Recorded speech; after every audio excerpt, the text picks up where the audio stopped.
Banyak orang hari ini bicara tentang awakening seolah itu gelar baru yang bisa dipamerkan. Padahal, awakening bukan pencapaian, bukan juga status sosial.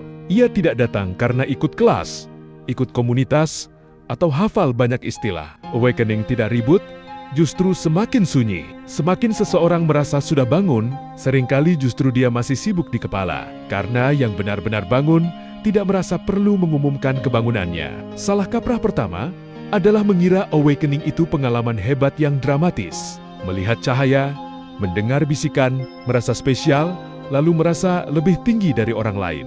Padahal, rasa yang sejati justru membuat seseorang semakin biasa, semakin rendah hati. Tidak ada kebutuhan untuk mengoreksi dunia. Tidak ada dorongan untuk menggurui siapapun. Karena yang hidup dalam rasa tahu, setiap jiwa punya waktunya sendiri. Banyak juga yang mengira awakening itu soal teori dan pemahaman. Makin banyak baca buku spiritual, makin banyak istilah dipakai, lalu merasa sudah sampai. Padahal kepala bisa penuh, tapi jiwa tetap kering. Awakening bukan soal seberapa pintar bicara, tapi seberapa dalam bisa diam. Bukan seberapa banyak menjelaskan, tapi seberapa jujur pada diri sendiri.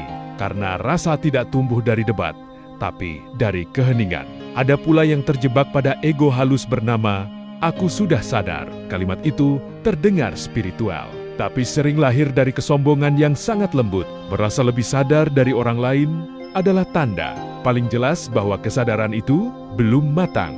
Sebab kesadaran sejati tidak membandingkan. Ia tidak melihat siapa lebih tinggi, siapa lebih rendah.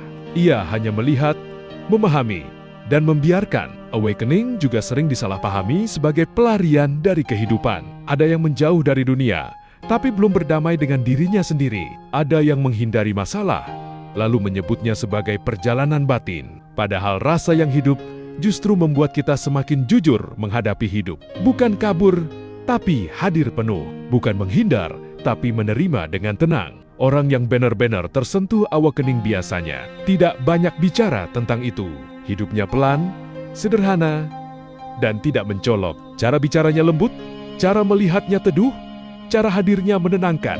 Bukan karena dia ingin terlihat baik, tapi karena hatinya memang sudah tidak ramai seperti dulu. Dan dari ketenangan itulah, orang lain sering merasa damai tanpa tahu sebabnya. Maka mungkin bukan awakening yang langka, tapi kejujuran pada diri sendiri yang jarang. Banyak orang ingin cepat sampai, padahal perjalanan ini tidak bisa dipercepat. Ia tumbuh perlahan, lewat luka, lewat diam, lewat jatuh bangun.